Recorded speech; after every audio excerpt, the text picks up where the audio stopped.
मी 9 वर्षांचा होतो तेव्हा ते दृश्य आजही अगदी तसंच आठवतं. समोर समुद्राच्या काठावर एक माणूस शांत उभा होता. लोक म्हणायचे, तो खूप श्रीमंत आहे.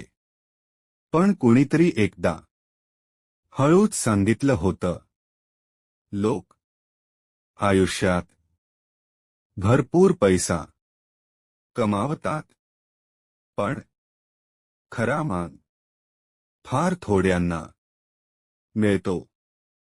त्यावेळी मला त्याचा अर्थ कळला नव्हता.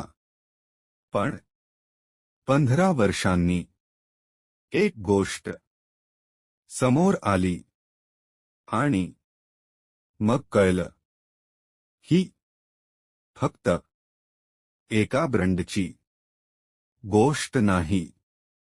ही आहे काळात टिकून राहणारी एक आठवण. आणि अशा आठवणी कधी जाहिरातीत दिसत नाहीत,